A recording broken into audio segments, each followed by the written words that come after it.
Hey, real quick, back to boxing. Did you ever do any boxing workouts? No. Okay.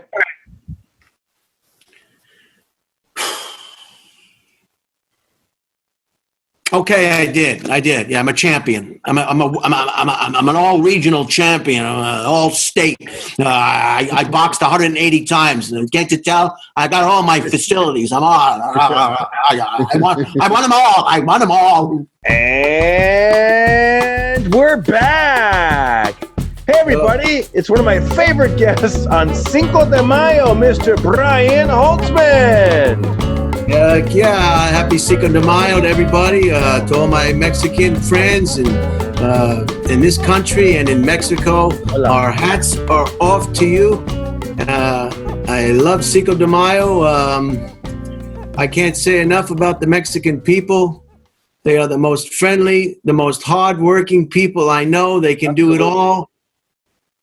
Yeah. I mean, hey, have you ever heard of a grito? It's the Mexican yodel. I worked for a long time to learn how to perfect it. I'm going to do it for you. Are you ready? yes.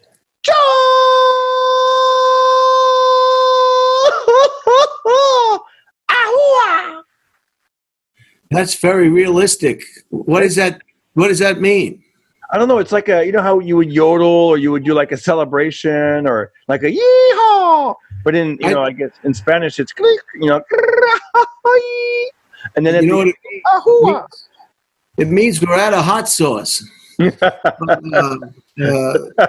de Mayo, I mean, I don't know why anybody would want to get rid of or keep Mexican people from coming into this country, Darren.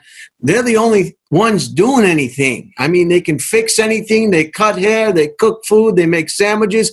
They do, they're great gardeners. They pave the roads. They build the buildings. They're incredibly handy. They could take my mobile home and in 20 minutes have a 6-bedroom condominium, 7 stories high. I mean, they're the most talented people there are. You know, you go into Home Depot and they know what to get. They get their stuff, they check out, and they're out of there. White people are standing around like deers in the headlights, waiting to get some help from that Mexican guy who knows everything about everything at Home Depot. I mean, white people don't do anything. I like that sombrero or the what do you call it? This is a poncho. The poncho. I've got this in Tijuana.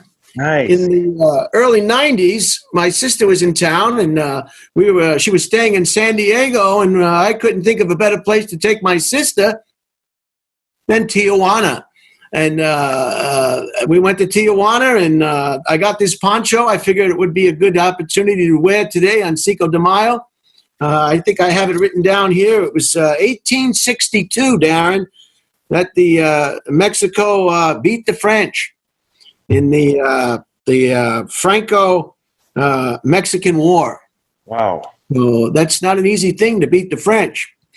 And they beat the French. So everybody's excited about that. And now we have La Cienega and San Diego and Santa Monica and Los Angeles and Century City. Yeah, we got it all. That's right. Did you ever take Spanish when you were in school?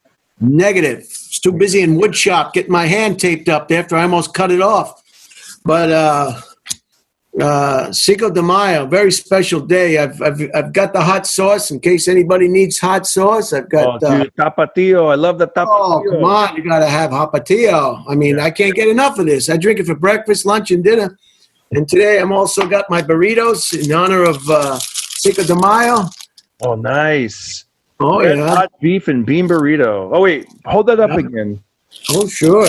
Looks like you got it from a nice little taco stand that was open, 7 days a week, 11 hours a day. 7-Eleven. Look at you. I like that. Right. Yeah, it's 7-Eleven, but they're imported from deep down in Mexico City, Mexico, and they're quite delicious. And that's cool, man. I'm gonna have three. I'm gonna eat them until the cows come home, if you know what I mean. Yeah. So you might destroy that trailer from the inside. Blow out the walls. Yeah. Do you? What's your favorite fast food chain Mexican restaurant? I like Taco Bell. Taco Bell does a good job. It's inexpensive. It's affordable for the whole family. Yeah. The whole family can eat for about $1.50, and if you bring your own water, then you don't have to jack the prices up with buying their beverages. Right. So Are you a Del Taco guy? Do you like Del Taco? Del Taco is one of the finest Mexican establishments. Love it. We just put the bed down in the truck, and we tailgate right in the parking lot. Me too. And we get tacos and burritos and refried beans, and we get hot sauce, and we get tortillas, and we just spend hours in the parking lot of Taco Bell. Oh, Taco Bell. Now, what do you like better, Del Taco or Taco Bell, or do you like them equally? Well, sometimes it's hard to tell the difference. I sometimes have to look on the package or on the bag and see which place I'm at, because sometimes that food can just kind of taste the same.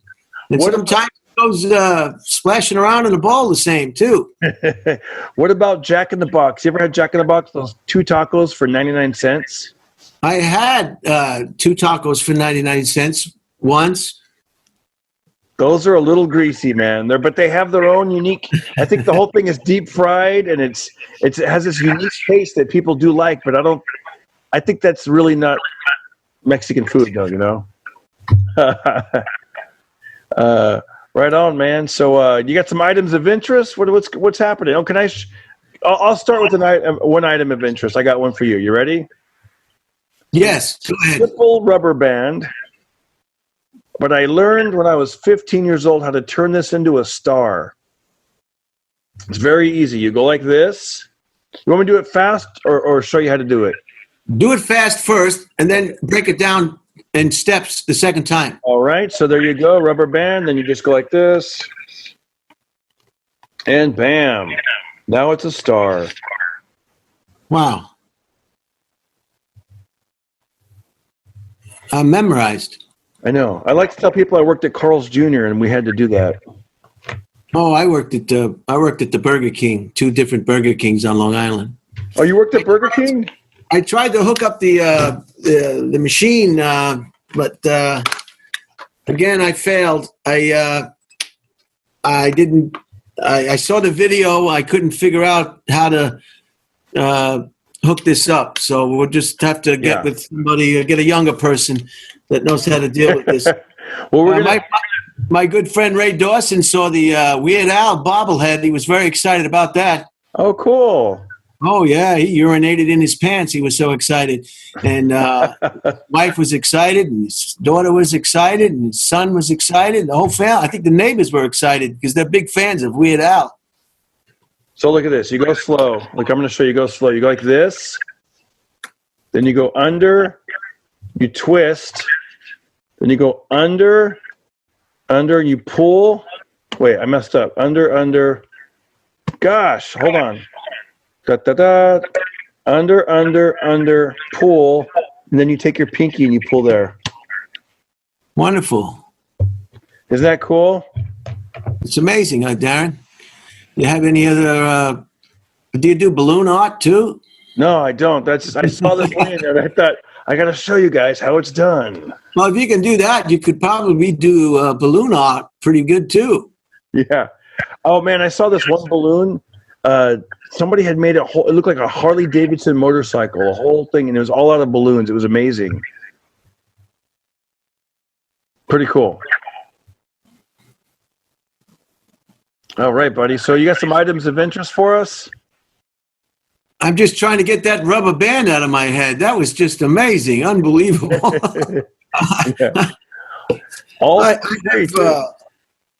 I have one here about the, it says Mick Jagger won't let one of the oldest debates in rock music die, arguing last week that there's obviously no comparison between the Rolling Stones and the Beatles.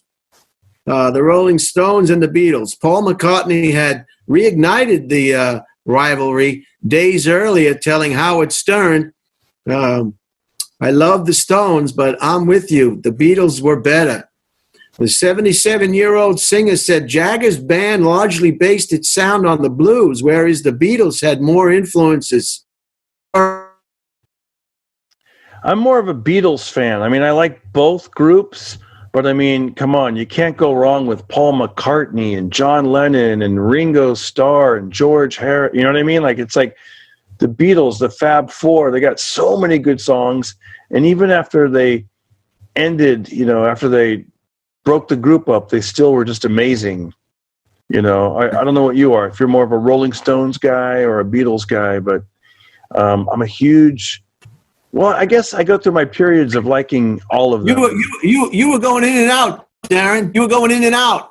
Yeah, the reception may be bad. Where do you live? Oh, I'm here at Ground Zero. I'm here in Beverly Hills, right here at the Zoom headquarters. All right, yeah, you kind of came in and out. I don't know if you knew that. Did you? Oh, I knew it. I think what I'm going to do is, if that happens, I'll just keep talking, and nobody will notice. I'm hoping. Oh well, we got to let the people know what's happening. We're not going to try to fool anybody. If everybody experiences bad reception from time to time, what are we going to try to act like everything's just fine? Dude, we got to try to fool the people, man. I won't do it. So, continuing, as I'm doing, man. The 77-year-old singer said Jagger's band largely based its sound on the blues, whereas the Beatles had more influences. Sir Paul also called the Stones copycats, saying they followed the Fab Four to the U.S. and mimicked the Beatles' psychedelic sound. Jagger, 76, called McCartney's comments so funny and noted the real big difference between the groups. One band is unbelievably lucky still playing in stadiums. Ooh. The other band doesn't exist. Wow. Which is true. The Beatles were out of business before they lost the lives of two of the Beatles. Yeah. So you got to give it to the Stones for being longevity. And then they got these Stone fans who will pay millions of dollars to go see them play the same songs over and over and over and over again. Start me up. Never gonna start. Start me up. Never start. You make a grown man cry. How many times can you hear that song before, is it really worth going to the Rose Bowl and spending $1,500 on tickets and $80 on T-shirts and $45 to park to see the same song? The strolling brown sugar. Why do you taste so good? Brown sugar. Yeah. Enough is enough. Yeah. Although I will say this, I have seen like Rolling Stone, that logo with the mouth. I've seen that like on jackets and tattoos. I don't really see a lot of Beatles tattoos. Am I right? I don't. Are there Beatles tattoos? Like there are Rolling Stones. I think I haven't seen a Beatle tattoo. I've seen a real bug beetle tattoo at a beach once. Guy had a big beetle tattoo, but it had nothing to do with the Beatles. I guess he liked Beatles. Not the Beatles. Yeah, Beatles. Bugs. Yeah, he must have been a bug lover or something. Maybe he worked for one of the exterminating companies, and that Bugs was his life or something. Yeah. You want to hear about Reese Witherspoon? What do you got? Reese Witherspoon thought she was washed up at 36. Said so-and-so and so-and-so and so-and-so. 11 years had passed since Legally Blonde, and 7 since she won an Oscar for Walk the Line. And Hollywood offers few starring roles to women past 35. Birthday. With few offers coming in, Witherspoon's husband, Tim Toth, a talent agent, told her to make movies for old ladies, I guess. So her and her old lady actress friends are doing some work, and so that's great. She's making chick flicks and chick movies and sewing movies and, I don't know, nice hat movies and, I don't know, HBO and his vehicle, female selling. You offer something to transform Hollywood. You can't be rendered obsolete, she says. If you just keep being funny, Witherspoon says. Guess what gets rendered obsolete? Your boobs go south. Your face goes south. Your ass goes south. Wow. But you can always be funny. Funny doesn't sag. I think she's full of you know what? Yeah. Yeah. Nobody wants to watch an old lady, that's for sure. You know, you did your movies, you made your movies, you were young. Now let some young girls come around and get their turn. Enough is enough. Get a hobby. You know, go cross-country skiing or walking or whatever you do, to power walking. Do you think No? you ever get some plastic surgery? Have you ever thought of that? Like, I've had it. Look at me. After the accident, they did the best they could to put my face back to normal. I get horrible looks all the time. you got a manly jaw. That was well worth the money. Wow. It's still unknown if baseball's going to start. But that's a lot of, who cares? You know how boring a baseball game is? Is anybody going to miss baseball? Give me a break. Hey, you know, my little nephews, they got a book for Christmas. It was all about sports. And do you know, like, the three most popular sports? Do you any idea what they were, like, in the 20s, 30s, and 40s in America? The three most popular sports? I know one has had to be baseball. Baseball. And what were the other two? Don't tell me. I guess it's got to be football. Nope. Golf? Nope. Tennis? Nope. Don't tell me now. This is unbelievable that I should know this. What other sports are there in America? I'll tell you one thing that I thought that was a little bit strange.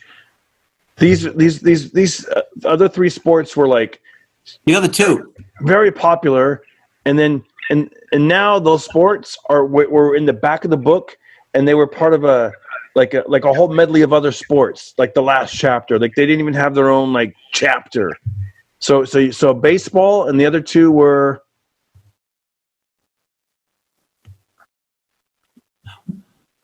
Any more guesses? What were the other two? Boxing and horse racing. Wow, I should have known that. I know. Boxing used to be so popular, they would blast the famous matches in Times Square on speakers, and people would be packed at Times Square almost like New Year's Eve, just like listening to the play-by-play of the fights. I'll show you a picture of my grandfather. He passed away from TB at 33. Wow.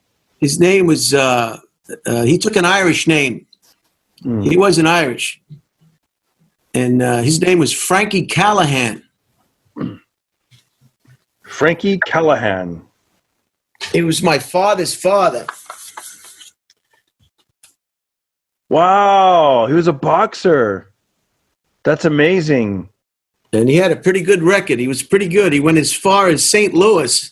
And in those days, if you went to St. Louis, you were kind of, successful. That was as far west as you went. California was kind of a distant place at that time. And he was quite the fighter.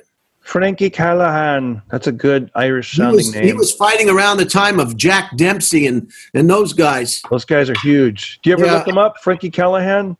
Oh, yes. Let me step away just for a second. I have another photograph that listeners might find interesting. All right. As you're doing that, I'll tell you. It's funny you said St. Louis. I have met over the years as I've traveled doing comedy. I usually will make friends with a doorman or something, at the comedy clubs or the nightclubs that do comedy, and I'm just astounded at how often these tough guy doormen are from St. Louis. In fact, East St. Louis is where they're from. It's happened time and time again. I think East St. Louis must be the type of place that just breeds tough guys. There he is. Frankie Callahan. Wow. And that's sad that he died at 33 from TB. I mean, TB was supposed to be really highly contagious, more than the coronavirus. And here he's in a picture with Jack Dempsey, Frankie Callahan from Chicago. I guess that's what and Kid Coy, Walter Channel, Benny Coy, Tommy. This is. Oh! Can I tell you something? I just looked. I got a little information about Frankie Callahan, your grandfather.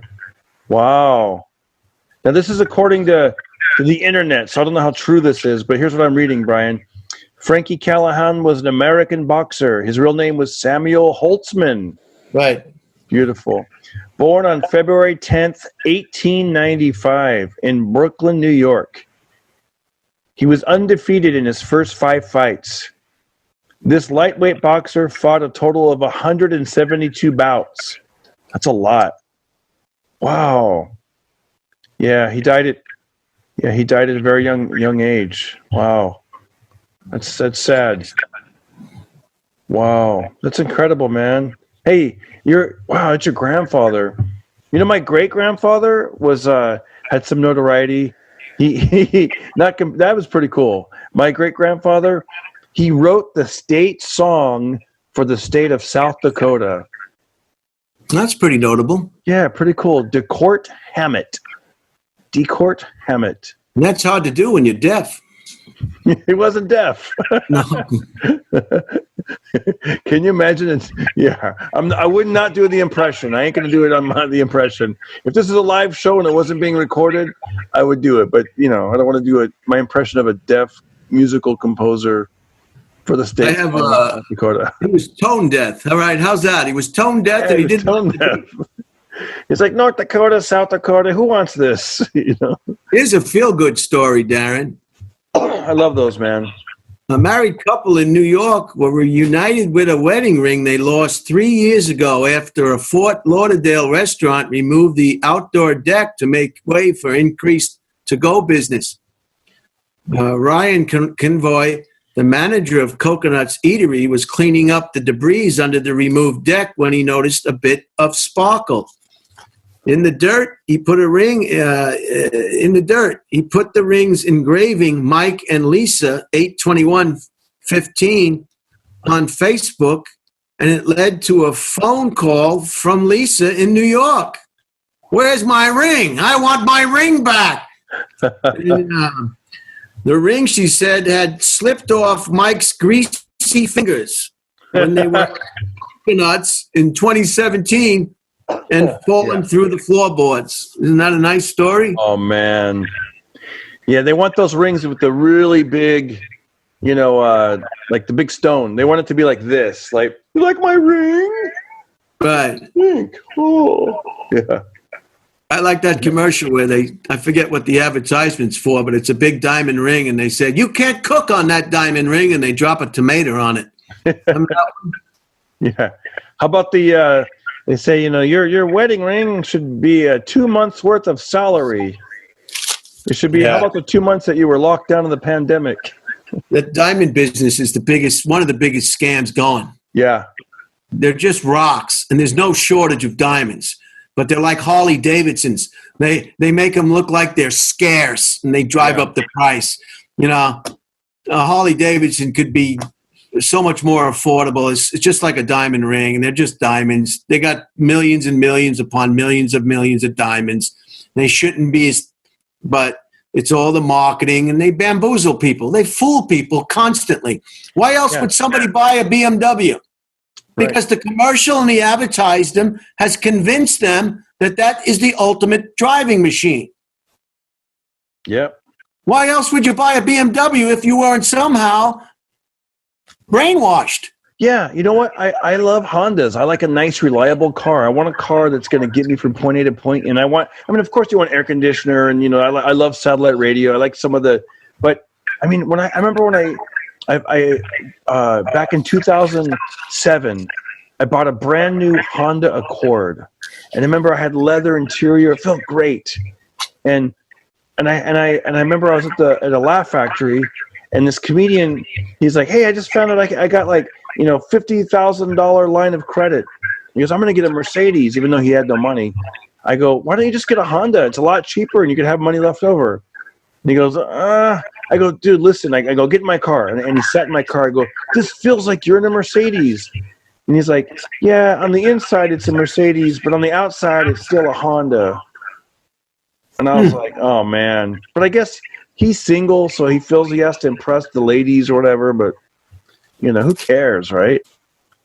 Well, it's all, he'll have to make those payments. That's his business.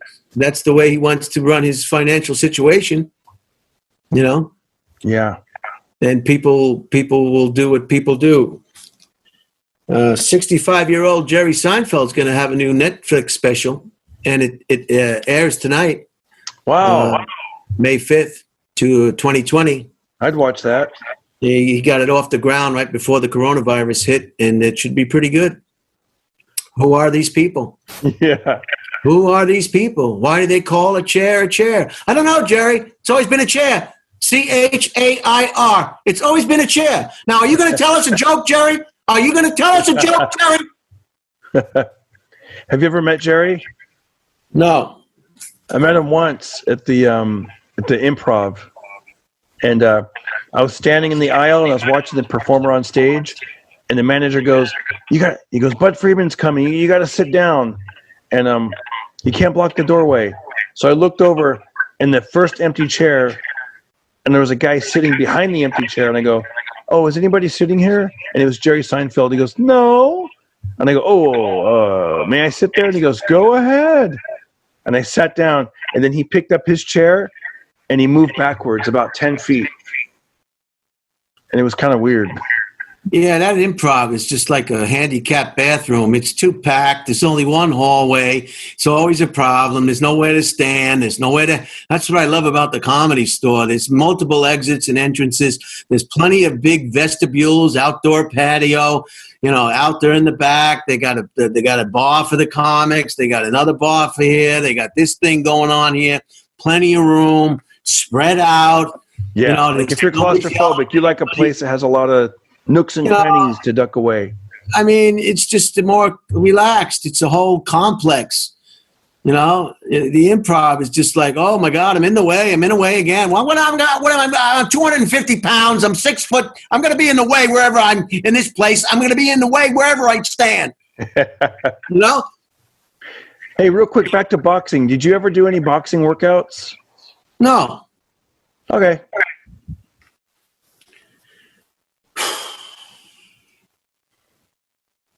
Okay, I did. Yeah, I'm a champion. I'm an all-regional champion. I'm an all-state. I boxed 180 times. Can't you tell? I got all my facilities. I won them all. I won them all. No, I never did any boxing. I wrestled in high school, but I didn't do any boxing. Yeah. But you want to hear about some of the virus a little bit? Some of the rumors? You want to Yeah. Give us that. That's good, right? Like, tell us about that. How the virus does and doesn't enter your home. The main threat, whenever you venture out these days, the virus is a concern. But viral particles light enough to stay afloat in the air are less dangerous than you might fear. Focus on the basics. Stay 6 feet from others to avoid micro droplets spread by sneezing, talking, and breathing. And refrain from touching your nose, mouth, or eyes until you can thoroughly wash your hands. Clothing. Though the lightest particles stay airborne longer and can be inhaled, they don't swarm like gats or gnats. Gnats. G-N-A-T-S. Gnats. Yeah, why would you have a G in front of gnats? Well, it's just like let's let the slow learner in school really have a hard time with the English language. Why would you put a G in front of gnats? You don't need a G. Should just be gnats. Anyway, they don't swarm like gnats. Idiot language. They're so light, aerodynamics prevent them from landing on you, your clothing, or your hair. Unless someone sneezes on you, you don't need to shower or wash your clothes upon returning home. Oh. A lot of people are taking their clothes off when they get home and they're putting them outside, or they don't want them in the house. Yeah, they're acting like they're in the ER room or something. And packages. A lot of people are wiping down packages. It says you can wipe down purchases, but the risk of getting sick from handling packages is extremely low. That's right, ladies. Handle this package. You can use that. You're single. I'm not. Or maybe I'm not single. I don't know. It's sufficient. Listeners, you can be single and use that. Handle this package. It's sufficient to put things away and wash your hands. So that's some tips on how to handle this coronavirus. I'm glad you said that. Yeah. Do you carry these? Do you got the wet ones? Oh, yeah, I've got a package of those inside my vehicle. Yeah, me too. That's usually, I carry a few of those just after you get the gas. You just want to clean your hands, or, after you've been touching doorknobs or whatever. I'm like, might as well just to do it. I've got two very, very, very, very interesting obituaries today. I don't know. One is a golfer and one is a baseball pitcher. And give us the golfer first. all right. His name was Doug Sanders. He passed away just recently at 87. God, I don't know. I hope to make it to 87. Doug Sanders won 20 events on the PGA Tour and made a legend of fans with his snappy rainbow-hued attire and easygoing personality. But his sporting career was forever defined by a 30-inch putt. With one hole left at the 1970 Open Championship, the player known as the Peacock of the fairways needed a 4-shot par to defeat the great Jack Nicklaus and win golf's most sought-after trophy. He hit a long drive and a safe second shot onto the 18th green at Scotland's iconic St. Andrews. His first putt ended just short of the cup, and he agonized over his next shot, which missed by an inch. Sanders lost an 18-hole playoff against Nicklaus by a stroke the following day, cementing his miss as one of the great chokes in sports history. If I was a master of the English language, he said, I don't think I could find the adjectives to describe how I felt when I missed that shot. Sanders was often on the brink of stardom, with his upright stance and compact swing, the result of a neck condition. He won 5 PGA Tour events in 1961 and 3 the next year. But as with the 1970 Open, Sanders became famous for his defeats, finishing runner-up by 1 stroke at 3 other majors. Even so, with his quick wit and flashy clothes, Sanders wore vibrant pinks, yellows, and purples on the green. He made a fortune in endorsements and advertising deals, which paid for a fleet of expensive cars and nights out with celebrity pals, including Frank Sinatra and Dean Martin. Wow. I wonder how many Hondas he had. I don't know if he had any Hondas. Maybe a Honda lawnmower. Yeah. And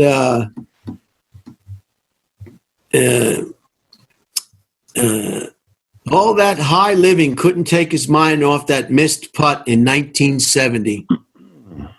Asked years later if he ever thought about it, Sanders replied, "Oh, only every 4 or 5 minutes." Dang. Imagine that. Thinking about the one that got away every 4 or 5 minutes. Wow. Are you a golfer? You ever play golf? Oh, yes. I played golf. Yeah, it's pretty fun, man. I used to play with my grandpa sometimes. I really enjoyed it. Hey, you know what's really good? On the Wii Sports Resort, I think it's called Wii Sports Resort or Wii Fit, you can play golf in your living room on the television, and it's really a fun experience. You need a big screen, though, huh?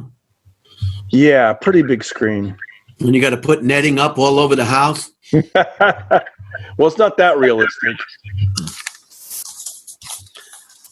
This other biography is very interesting. This is about a pitcher.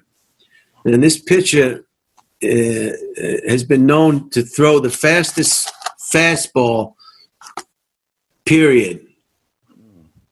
115 miles an hour. He threw the ball so fast that when the catcher caught it, the ball was so hot that his mitt caught on fire, and the umpire would have to put it out with a fire extinguisher. It was hotter than that Tapatio. His name, he passed away at 81. His name is Steve Dolowski. And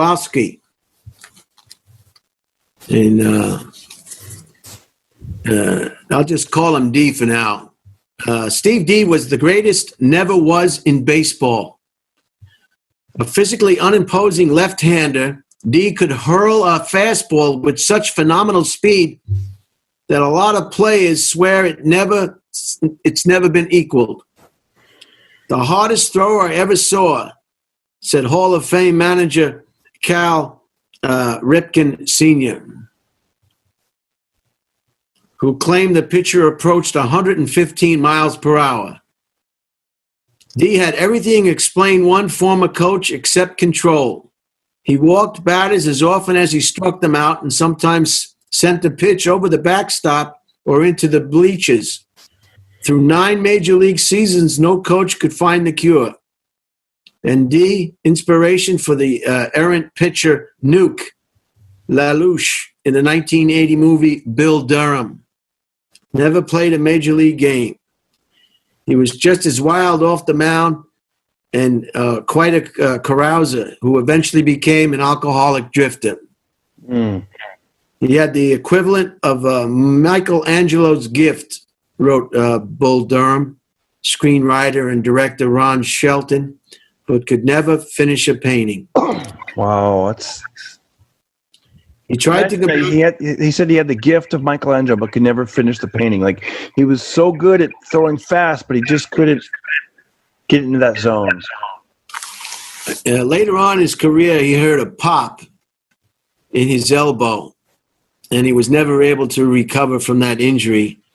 He tried to come back from the injury, said the Washington Post, but the lightning was gone. He disappeared for years, becoming a migrant farm worker in California.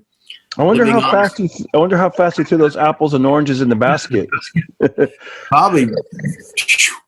He could harvest a whole acre. Oh, yeah. He just like, pop, pop, pop, pop, pop, pop. Yeah. But then the other farm workers would be mad because he kept missing the basket. Dude, you're missing the basket.